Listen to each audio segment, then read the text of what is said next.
Tapos biglang naghirap po yung umabot po sa time na nakakain ako ng toyo and kanin because of Wala na kayong wala pera. na kaming pera.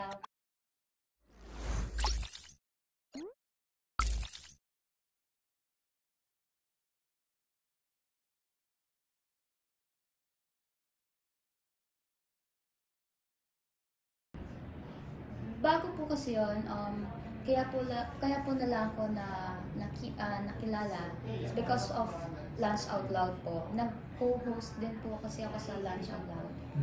Opo. Parang kapalit po nila Butching kasi parang absent po sila Butching that time. Tapos wala po siyang kapalit.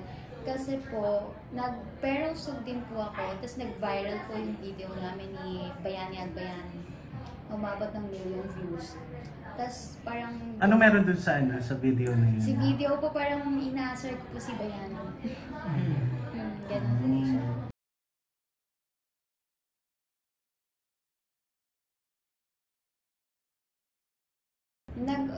Nag-audition po ako ng siguro 3 beses po. 3 beses. 3 beses po kami nag-audition. Sumayaw po ako, then nag-act. Yun po yung pinagawa sa akin ni Direk. And tinanong nga ako if I can sing. Sabi, I can sing but hindi po ako magaling.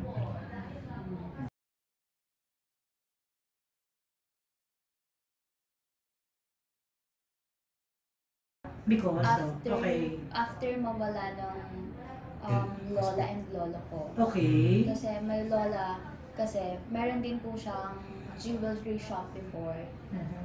Yes po. Tapos, president po ng Magnolia, siguro. Yung, Magnolia, basta parang sa ice cream po yung lolo ko.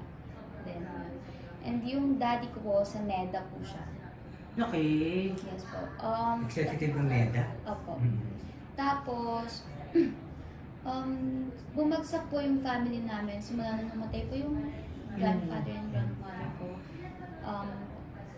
And nung time na naghiwala yung mother and father ko. A broken family kayo? Yes po. Parang yung daddy ko, kasi parang lumaki siya sa wealthy family. So, nung time na nawala yung parents niya and nawala yung asawa niya, parang hindi niya po alam kung ano yung gagawin niya. Lahat po ng pera na meron kami is nalagay niya sa gambling, sa friends. Issue. And dumating rin po sa time na naghirap kami. Po, biglaan pong naghirap. Ako po, hindi po ako sanay kasi syempre, meron po kami mga katulong, mga gara po ang bahay namin. Nakatira po kami sa malaking bahay. Tapos na, yung parang wealthy family na parang old rich, ganun po. Tapos biglang naghirap po yung umabot po sa time na nakakain ako ng toyo and kanin because of wala na kayong pera. I mean, where did you live? Hindi mo sa squatter? Hindi po, sa apartment? doon pa rin po sa house namin. Doon pa rin yung... Doon sa old house? Sa old house po namin. Doon pa rin po. Sige niyo po, nakatira po kami sa malaking bahay. Pero wala po kaming pera. Kasi po ako po, mas pinili kong tumira kay daddy. Ako lang mag-isa. Yung kapatid ko, nasa mommy ko, doon siya tumira. Kasi nag-separate po sila. So ako lang po mag-isa kay daddy. Kaming dalawa lang po ng daddy ko yung magkasama sa isang bahay. So, nung time na yun, hindi po alam ng daddy ko kung paano mamuhay, babangon ulit. Kasi hindi po siya sanay eh. Bakit wala ba siya sa NEDA? Nawala rin po siya. Dahil po sa mga vicious. Okay. Right. And then, after that, ayun po, dumating po sa time na naglalakad din ako ng sobrang layo papunta ng school. explain mo na. Yung time po na yun, nag-school ako sa Mayamot, public school. So, anong school mo dati? Private ka dati? Nung bata, nung may pera kayo? Hindi po. Hindi po ako nag-aaral ng meron pa po ng pera. Parang late na rin po kasi ako nag-aaral eh. Kailan ka nag-aaral, saka naman hindi okay yung ano nyo? Yun po yung Bakit ka rin nag-aaral?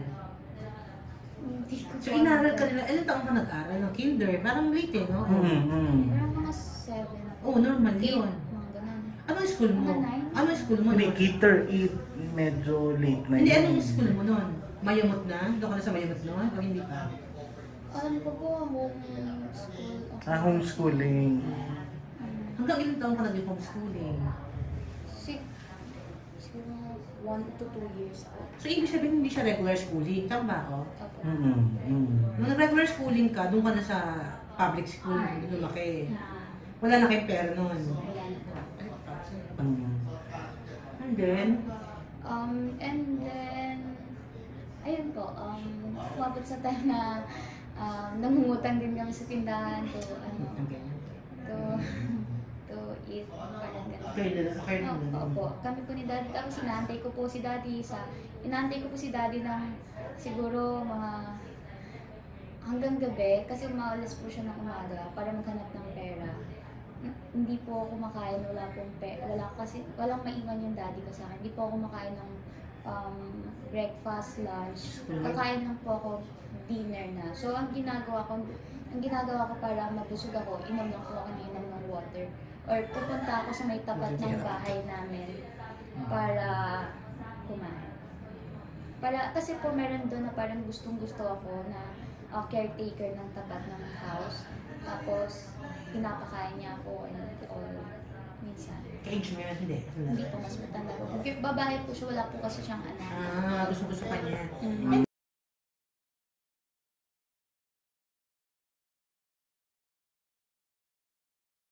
Trabaho. 14 years old.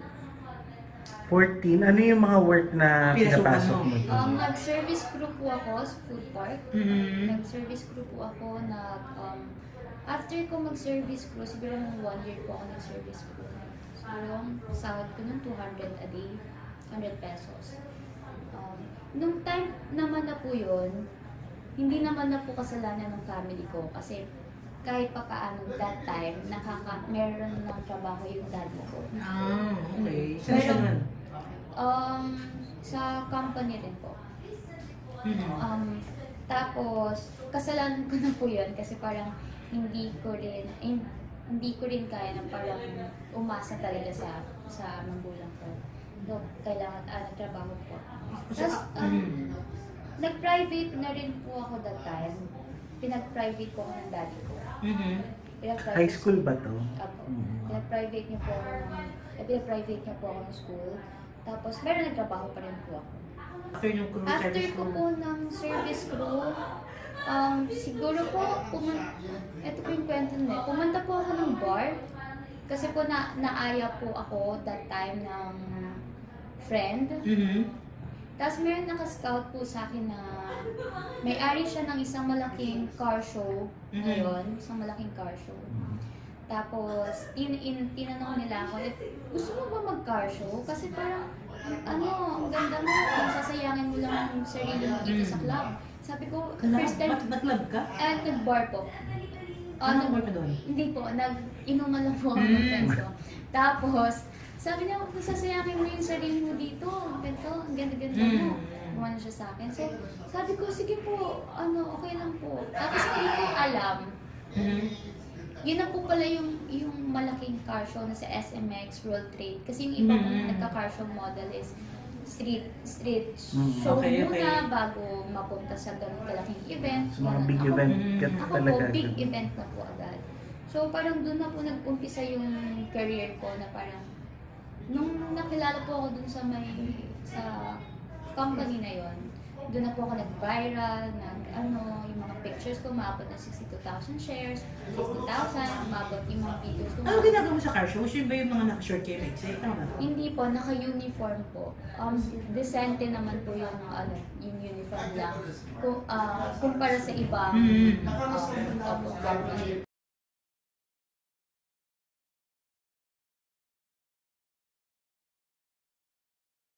Kasi po, siguro po kasi parang bata pa lang ako, baby pa lang ako, gusto ko na po talaga maging artista. At lagi sinasabi sa akin ng father ko, ang kapal ng mukha mo. Kasi kapag kunwari may mga artista sa mall, lagi po akong umakyat sa stage. Tapos sumasayaw-sayaw po ako doon. Ganun daw po yung ugali ko. Kabibong. Opo. Ganun daw po yung ugali ko before, sabi ng daddy ko.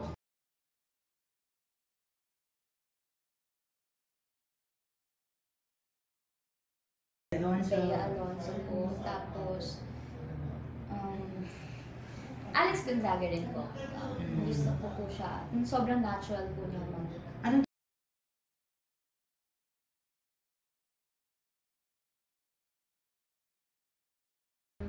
Paano po yun? Hindi ko rin po alam. Pero minsan meron naman po akong self-control. ka ng kotse sa car show? Hindi lang po yun yung work ko. Ano pa? Nag-host din po ako sa mga events. Mm. Yung mga real estate po. Oo, pwede yun. Oo, pwede yun. Pero ano lang, Bibenta-benta ng mga lupa. Ah. Kondo. hindi po, connection lang po. Ano Mhm. po depression?